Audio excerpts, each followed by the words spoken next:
Rahim. Now our next corollary that is if a subset S1 of the vector space V over the field F containing the elements V1, V2, V3 up to Vn, which is a basis of the vector space V over the field F, and the another subset S2 containing the element U1 up to Um of the vector space V over the field F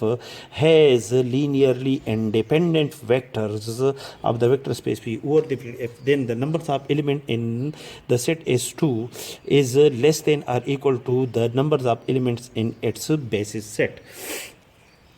Since the set S1 containing the element V1, V2 up to Vn is a basis of the vector space V over the field F, then by definition the set S1 containing the element V1, V2 up to Vn are linearly independent vectors of the vector space V over the field F, and the set S1 span the vector space V over the field F. Then by Standard's replacement theorem, if there exists two subsets A containing the elements x1 up to xq and the set B containing the element y1, y2 up to yr, which are the subset of the vector space V over the field F, such that the set A span the vector space V over the field F, and the set B, the elements of the set B are linearly independent vectors of the vector space V over the field F, then the numbers of elements in the linearly independent set, a subset of V, is less than or equal to the numbers of elements in its generating set.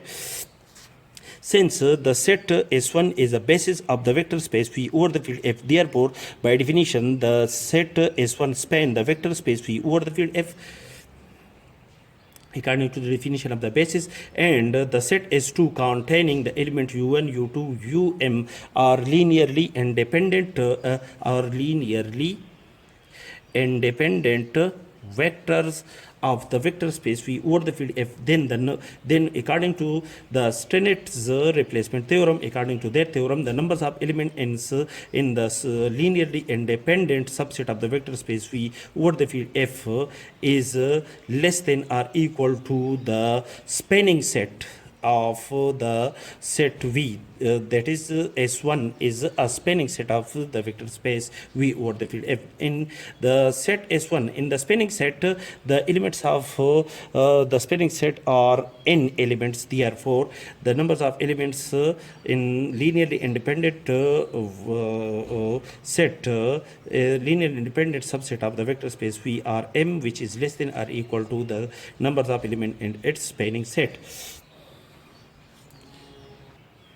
Hence,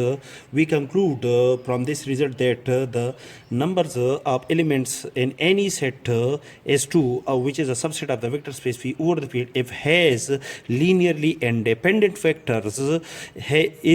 are less than or equal to the numbers of elements in the spanning set S1 of the vector space V over the field F, and as well as the basis of the vector space V over the field F, that is S1. If S1 is a basis of the vector space V over the field F, then S1 is satisfy the condition of the spanning set, and the numbers of element in the spanning set of any vector space V over the field F is greater than or equal to the numbers of element in its linearly independent S2, which contain the linearly independent vectors of the vector space V over the field F, which is our required result.